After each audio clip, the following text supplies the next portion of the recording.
Shalom saudara, ini bagian yang kedua pembahasan tentang apakah kembalinya bangsa Israel ke tanah Palestina hanya sebuah peristiwa kebetulan. Saya mau tekankan sekali lagi, saya tidak bicara tentang masalah politik, saya mau bicara saudara dari sudut pandang Alkitab. Saudara, seperti yang bagian pertama kita sudah bahas bahwa migrasi atau kembalinya bangsa Israel atau orang Yahudi ke tanah Palestina itu sebuah keajaiban karena jumlahnya sangat-sangat signifikan pertambahannya. Kalau lihat grafiknya ini semakin naik dan semakin meningkat. Walaupun saudara ada masalah politik di situ, tapi saya menemukan saudara bahwa nubuatan dalam Alkitab tentang Israel itu sangat luar biasa.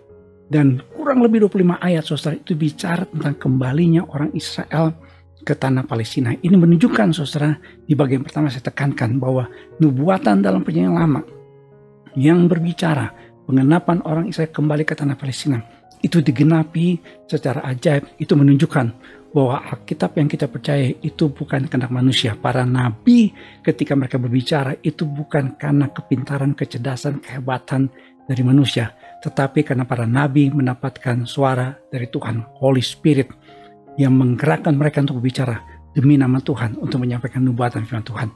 Saudara, sekarang apa maknanya kembalinya bangsa Israel ke tanah Palestina? Apa maknanya?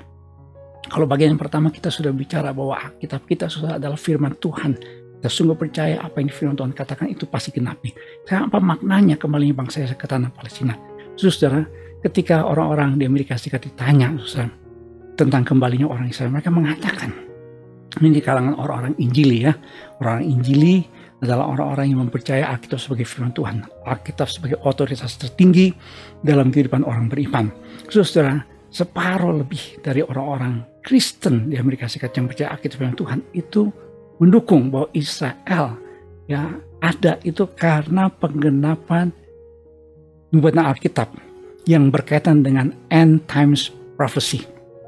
Ya, penggenapan dari end times prophecy, nubuatan di akhir zaman.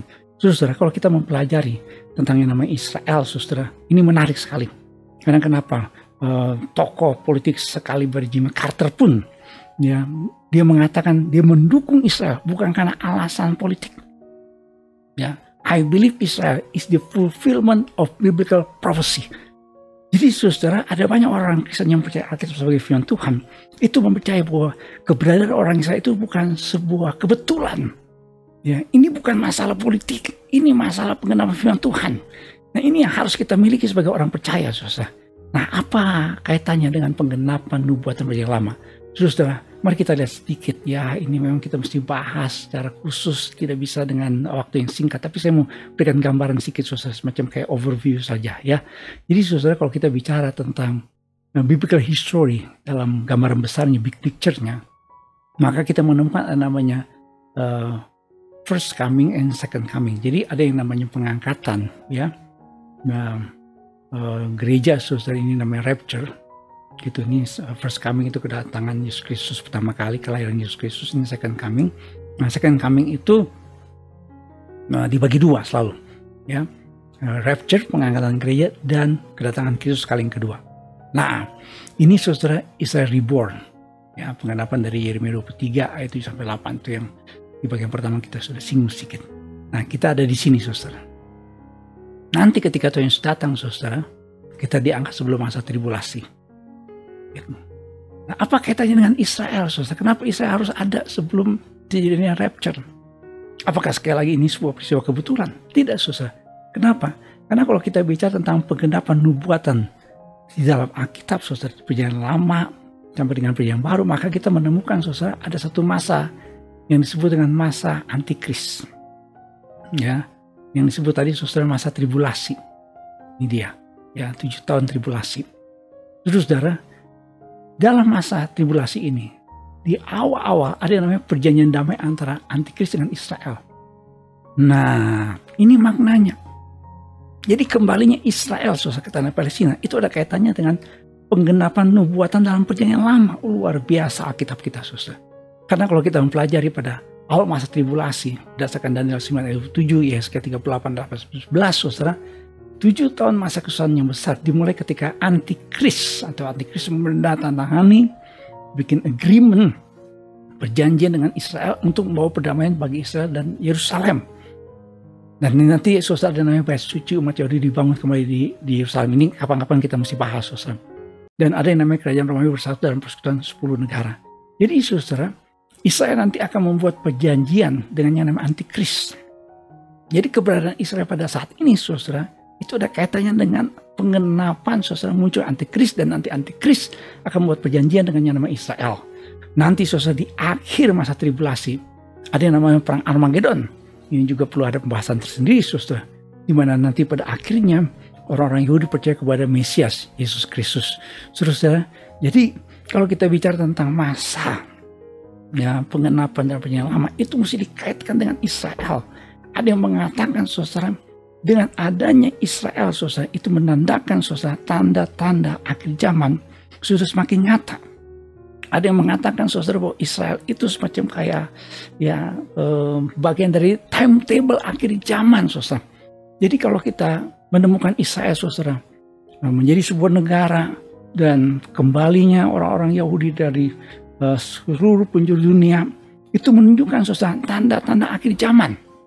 Ya, ada yang mengatakan begini saudara, there are over 1800 prophecies in the Bible. Ada kurang lebih 1800 nubuat dalam Alkitab. About 87% of them have already been fulfilled. 87% sudah digenapi. And the remaining, sisanya 13% yang belum digenapi. Dari 13% ini 98%, 98% of those prophecies will come to pass during the tribulations. Itu saudara, jadi dari 13% yang belum digenapi, 98% saudara, itu berkaitan dengan masa tribulasi, penggenapannya. Ya, nah saudara ditanya lagi, ya, di Amerika Serikat dalam survei kepada orang-orang evangelical, orang-orang Injili, views of the creation of state of Israel.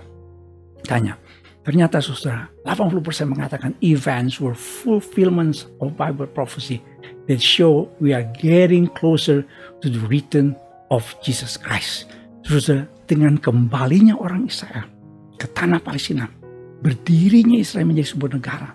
Dan kalau kita melihat saudara pengaruh, dan boleh katakan saudara, Israel selalu menjadi berita utama, headline, ya, berita seluruh dunia saudara. Apapun yang terjadi di Israel itu menjadi berita utama seluruh dunia.